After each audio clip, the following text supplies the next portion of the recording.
Toro Olúwa ló nílẹ̀ àti ohun tẹ́dó sínú rẹ̀. Kágbára rẹ̀ wọlé wá sàn, kí ó sì lárùn wọlé. Àgbà ọ̀dọ́ àti èwe á gbé ohùn wa sókè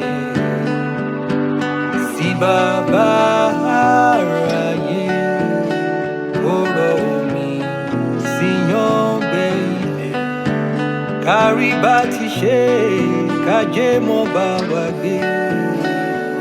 Kí ẹ̀rùn àti òòrùn, kígi oko kó so èso, pèsè ẹja inú odò.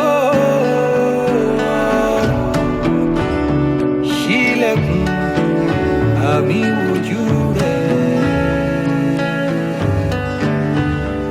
kójò kó rọ̀ sí koríko, kásìkò yíyó tù wá lára. Ká ṣòwò kórè délé o, káwọn àgàn kan tọ̀ wá láṣọ. Kójò ire kó rọ̀, kiri ire kó sẹ̀ o. Kójò ire kó rọ̀ o, kiri ire kó sẹ̀ o.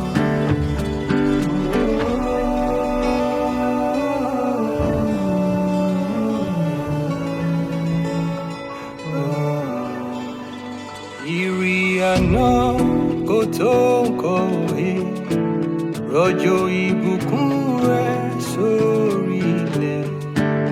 Kára lé kó rere kára oko, onílé àlejò járíre gbà. Òjò àánú rọ̀ lé wa wé, ìrì àánú sẹ́lẹ̀ wa wá. Bàbá wa ọ̀run Elédùmarè olùkórè, jàre rẹ̀ ọjà. Rán ìrànwọ́ rẹ̀ sí wa, Olúwa. Wá gbàdúrà gbàgbára. Ọ̀run ṣí kìrìkì kórí ẹ̀ka ṣòwò ká jèrè ká láyọ̀. Tètè ṣí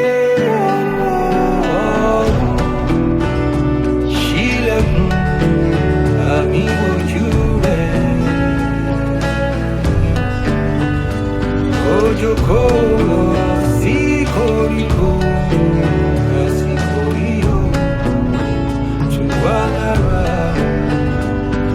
Ká ṣòwò kórè délé o, káwọn àgàn kan tọ̀ wá láṣọ.